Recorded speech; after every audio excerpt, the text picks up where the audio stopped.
Hello, welcome to live on earth channel. तो friends, आज हम फिर से दूसरी क्लास छंद पढ़ेंगे। एक क्लास हो चुकी है, तो एक क्लास में हम छंद पढ़ा चुके हैं। छंद के क्या होती है और छंद के तत्व और वर्ण और हर्ष दीर्घ, ये सब पढ़ा चुके हैं, ये बता चुके हैं। तो देखो, ऐसे समझाया भी था कि हर्ष और दीर्घ क्या होता है। लघु, गुरु, लघु को ये आई से और ये इसको एस से संबोधित करते हैं। तो एक पाई जैसे कि वन है, तो एक लाइन वाली जो होती है उसको वन मात्रा कहा जाता है, एक ही जोड़ा जाएगा। और एस में दो जोड़ा जाएगा। और अंक ये एस में दो दो होगा। और ये सूत्र हमने समझाया था यहाँ तक। या माता राजबान सलगा, और ये कैसे होते हैं, तो यगन मंगन ये बनता है। तो एक बार देख लेते हैं। या माता राज सलगा तो इसी सूत्र से बनी है। तो ये हमने समझाया था। ये तीन तीन का लिया जाता है, हर एक अक्षर का तीन लिया जाता है। तो या माता एक बार ये होगा, माता रा एक बार ये होगा, रा फिर ये माँ हो गया, ताराजा, तो ये ताराज हो गया। और ये फिर रा, तो ये बनी हुई है इसी से। तो आप फिर से अब खुद से प्रैक्टिस कर लीजिएगा। और जैसा कि मात्राएं हम समझाए हैं कि आ की मात्रा में एस लगेगा तो दो मात्रा हो जाती है, और आ की मात्रा जो भी होगी, बड़ी की मात्रा, तो ये, और एक जिसमें मात्रा नहीं है वो आई से संबोधित होगा। तो ये देख लीजिए, ये देखिए तीनों में आ की मात्रा है तो ट्रिपल एक्स हुआ। और इसमें ताराज में है तो देख लीजिए ये है ये। अब देखिए यशोदा, यशोदा सार्थक उदाहरण है। या माता का सार्थक उदाहरण है माता रा। ये अब छंद के प्रकार, तो ये हम पढ़ चुके हैं पहले के क्लास में। तो ये छंद के प्रकार, अब छंद के प्रकार भी आज हम देखेंगे। और फिर थोड़ा सा देखते हैं कहाँ तक ले सकते हैं। छंद के प्रकार पाद या चरण होता है। छंद में के प्रकार में पाद या चरण होता है।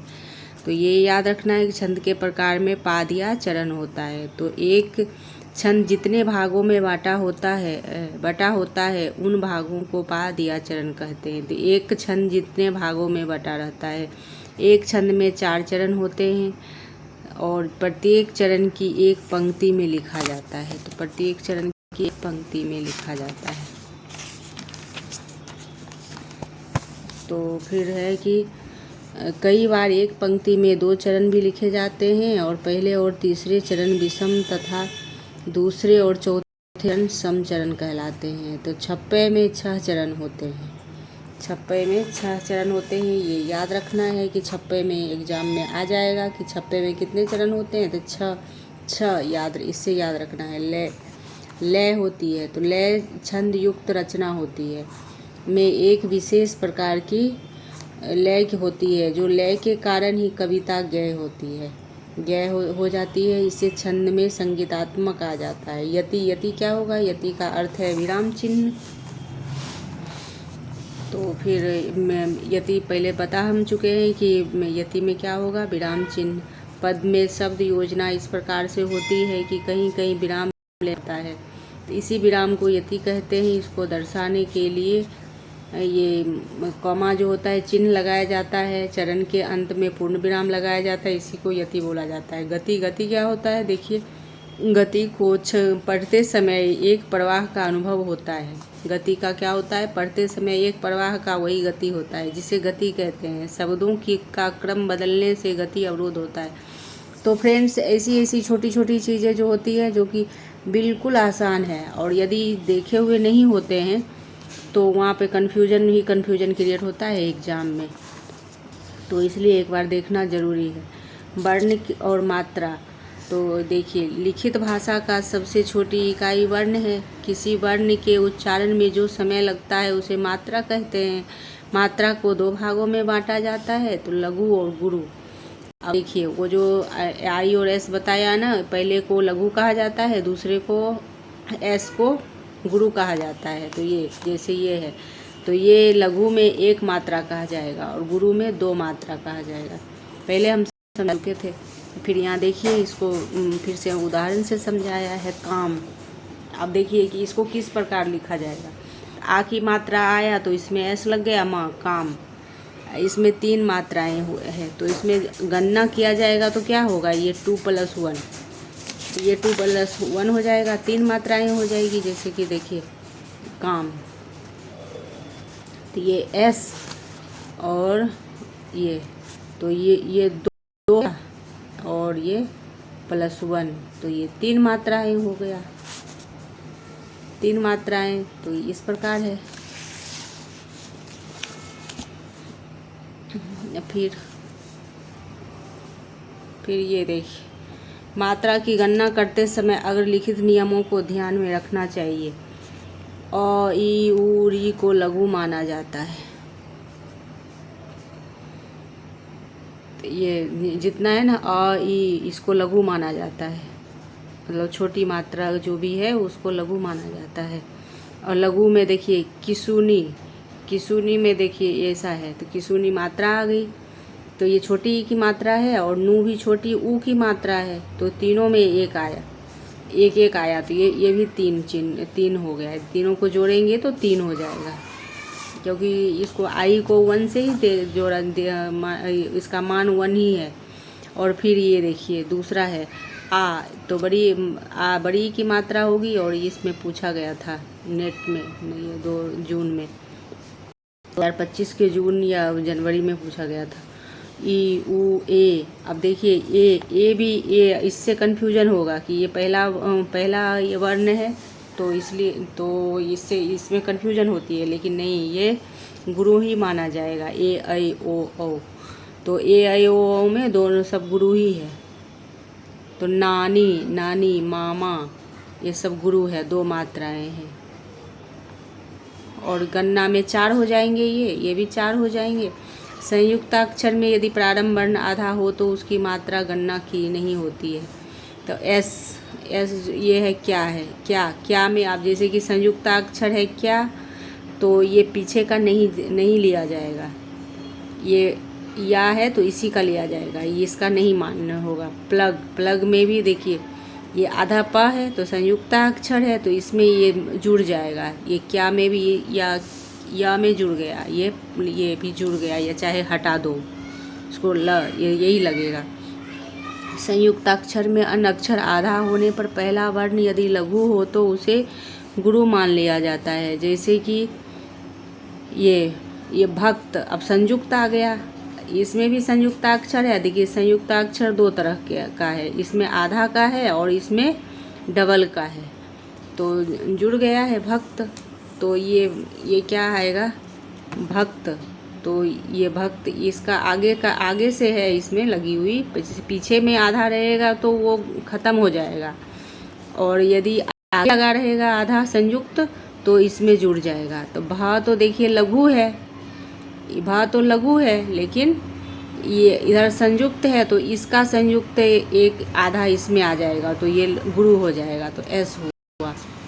और अनुस्वार में क्या होगा, अनुस्वार विसर्ग में विसर्ग युक्त वर्ण यदि लघु हो तो उन्हें, तो ये बिल्कुल याद रखना है। तो फिर जब दोहा में आएगा, जैसे कि दोहा सोरठा में यदि वर्ण ये टीजीटी पीजीटी में आते हैं, तो उसमें यदि आएगा तो गणना करने को आएगा, और यदि संयुक्ताक्षर बीच में आएगा तो जोड़ा जाएगा। जैसे कि शुरू में आ जाएगा, जैसे आधा का प म कुछ भी आधा आ जाएगा तो उसको नहीं गिनेंगे। और आएगा संयुक्त, पापा संयुक्त, ताता संयुक्त, लाला संयुक्त, कुछ भी संयुक्त में आ जाएगा तो पीछे वाले में जुड़ के वो गुरु हो जाएंगे, ये ध्यान में रखना है। और देखिए विसर्ग में युक्त में क्या होगा, उन्हें गुरु माना जाता है। विसर्ग में गुरु माना जाता है एस, लघु अंगूर है, तो अंग तो क्या विसर्ग में क्या माना गया है, गुरु माना, लघु हो तो उन्हें गुरु माना जाता है। तो ये अंगूर, ये बड़ी ऊ की मात्रा है र, तो इसमें ये अंगूर को गुरु माना गया है, और ये तो है ही, और ये होगा मगर, तो इसको भी गुरु मान लिया जाएगा। और ये 5 मात्रा 4 मात्रा है, तो इसमें कितने मात्रा है, 2 2 4 1 5 और 2 3 4, ये इसमें 5 है और इसमें 4 है। अब ये चंद्र बिंदु में क्या होगा, चांद बिंदु में चंद्र बिंदु के कारण लघु वर्ण गुरु नहीं होता है। अब जिसमें चांद बिंदु होगा वो लघु वर्ण गुरु नहीं होगा। जैसे कि ये अंगा में जैसे बिंदी लगेगा तो उसमें लघु गुरु हो जाता है, और इसमें जैसे चांद बिंदु होगा तो लघु गुरु नहीं होगा, ये लघु ही रहेगा। जैसे हंसना, तो ये चांद बिंदु है तो भी वो लघु ही होगा, और ना आ की मात्रा है इसलिए ये लगी, तो समझ में आ गया होगा। और जिस वर्ण में